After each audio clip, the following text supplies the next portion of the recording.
Since I was so impressed with my new everyday carry light by Olight, the Ark Pro, Olight decided to send me another one of their products to try out. This time it is a weapon mounted light, the PL2 Mini Valkyrie. Now, will I be just as impressed with this thing as I was the EDC light? Let's get right into it.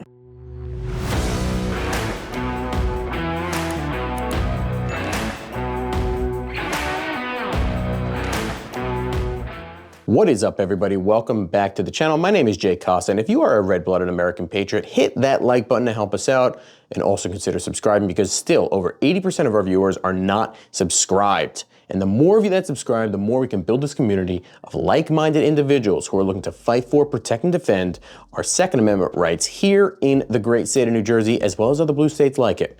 And in this video, I want to go over a light that Olight just sent me, the PL2 Mini Valkyrie. It is a weapon-mounted light that is packed with features at a very, very reasonable price point. More on that in this video. Let's just jump right into the specs. So this Olight PL2 Mini Valkyrie features a maximum output of 600 lumens and 1200 candela and a beam distance of 100 meters. It is compatible with both Glock and Picatinny 1913 style rails.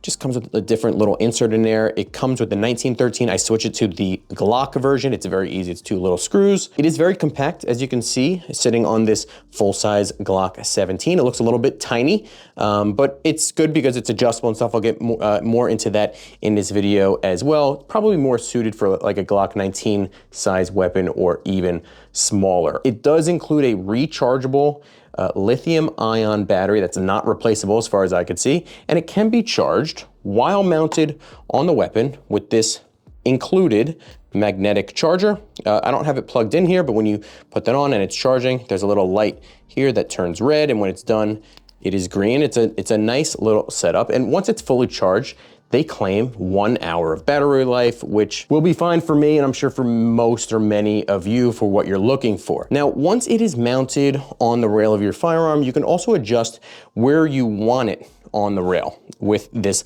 lever here, and you could slide it basically back and forth. They have like its own rail system, and then you tighten it. This is great because it makes it very adjustable and to pretty much any size firearm. When you compare it to my go-to carry mounted weapon light, the Streamlight TLR 7A, the lumens are actually higher on the Olight, but the candela is much lower. So the lumens on the Olight are 600 compared to 500 lumens for the Streamlight TLR 7A, but the candela is a huge difference. 1200 candela for the Olight, 5000 for the Streamlight. Now, lumens is basically defined as the total brightness output from a light, where candela is the intensity of that light in one direction. And as you can see, I'm gonna put up in B-roll right now, the Streamlight shows up much brighter and much just more focused of a light, even with that lower lumen output. So what do I like about this Olight? Well, the finish on it is actually kind of impressive. It does not scream Chinesium to me, and I'm usually pretty picky with that stuff. Another great positive to this light is the modularity, if that's a word, or the adjustability. It allows you with that rail system to tailor fit it to the weapon of your choice, as well as be able to take it on and off with that very easy to use lever, although it is quite large. So do not get it snagged on your clothing while taking it out or putting it back into your holster. That would be a major, major problem. Lastly, one of the biggest positives to Olight in general, and specifically this light, is it's cheap. This light full price is $80, but for Black Friday right now, you can get it for just $50 or $51. I'll put a link to that in the description box down below. It's an extremely good value for a pretty decent light. But just like anything else, there are things that I don't like. Number one being this charging system. I get the convenience factor of being able to put it on without taking the light off of the weapon, but the light is easy to take off the weapon anyway with that lever that they put on. So I don't really get the point. You don't really need the convenience if it's so easy to take on and off. Plus, if you were to bring this weapon anywhere with you, you'll also have to remember to bring this proprietary charging cord. I would much rather see a USB-C port on here, something that's not proprietary, you can get anywhere away from home. One other thing too about this, I didn't really go over this too much at all, but the buttons on this thing, if you hold it down and let go, it works like that. But if you do it quick, it stays on and stays off. My issue with these buttons are that they're not very like tactile. They give very little actual feedback when you click it. And it's actually even, I would say, better on this side than it is on this side, maybe just because I'm breaking this side in a little bit more as a righty, I'm not sure. But when you compare it to this Streamlight, which I'm not sure if you'll be able to get it on the microphone right now, but there's very distinct clicks on both sides. So you know, in a high stress situation, especially, that thing is being actuated. This, you just don't.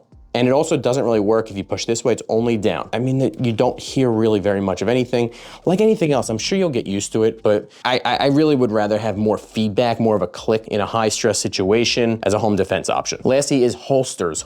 So good luck finding a holster that you already have that's gonna fit this thing, especially with this lever on the side. It's just not gonna happen. The choices for holsters that make holsters for this light is not that extensive. I'll put a picture showing it right now. I believe Alien Gear is one, and Crossbreed Holsters is another one. So if you want like the biggest selection of holsters available, this light may not be for you. Overall, this is a very good budget-friendly option if you're looking for something on a home defense gun or even a range toy, of course. But if you want something to test out in like a duty scenario, I'd obviously spend the extra dough and go for a Streamlight or even better, a Surefire. Olight gets a lot of hate online, but let's be honest, it plays an important role in the firearm community, whether we want to admit it or not. It opens the door to newbies out there everywhere as a first option for a weapon-mounted light. How many of you started out with an Olight only to upgrade later on? If you're not ashamed to admit it, drop a comment in that comment section down below. That is it for today, guys. Thank you so much for watching. Let me know what you think about this Olight PL Mini 2 Valkyrie. Do you have any experience with it? Do you have it? Are you gonna pick one up for only $50 this Black Friday? Do you trust Olight on a weapon-mounted light? Let me know in that comment section down below. I appreciate you guys so much for tuning in. Have a happy Thanksgiving, and I will see you next time.